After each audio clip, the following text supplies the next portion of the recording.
Hello wonderful people, thank you so much for joining me again today on Nollywood Reviews. If you're watching me for the first time, I'll advise that you hit the subscribe button. So it's just down below this video because I wouldn't want you to miss anything from this channel.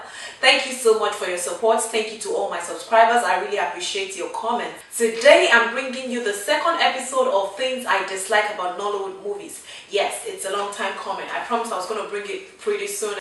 So the first on my list today is lack of creativity.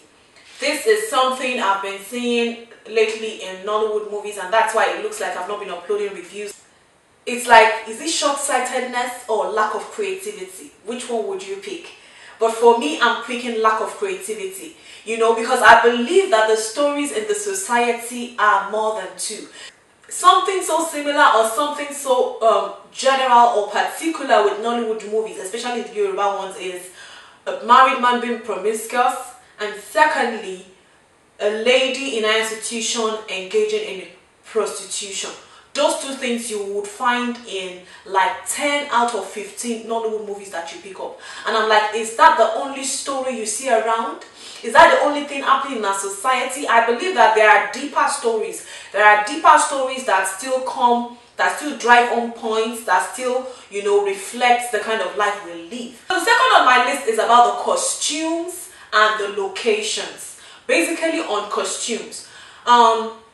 If I would pinpoint, I'll probably say maybe like 25% to 30% of Nollywood movies, especially the Yoruba ones, that actually, you know, stay up to standard in terms of costuming.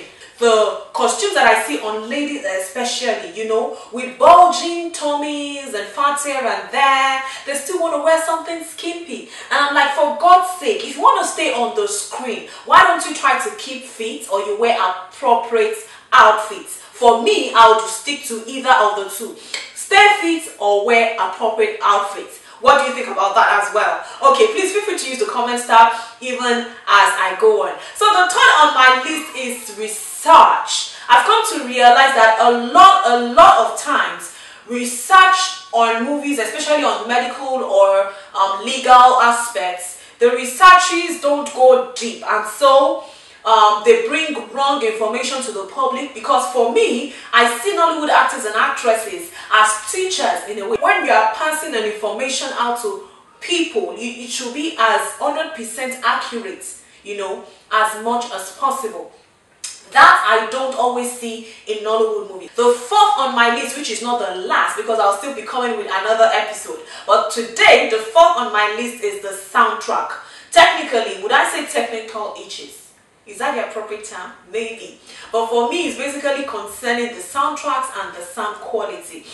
A lot of times you have to hold on to your remote, you know, the remote control. You have to hold on to it while watching movies because you can't predict when the volume will be so high or when it will be so low. I feel that those little things really matter in our productions, you know, so that we can keep stepping up our games, you know, to get better, and then we get better, and then we get better. Anyways, let me stop here for today. If you haven't subscribed, like I said earlier on, just click the subscribe button right away. You don't want to miss anything from this channel. Why? Because I always paint it white or black. I bring the reviews to you straight from my heart. I bring the reviews to you as they are to me, and then you can decide if you still want to watch those movies or not.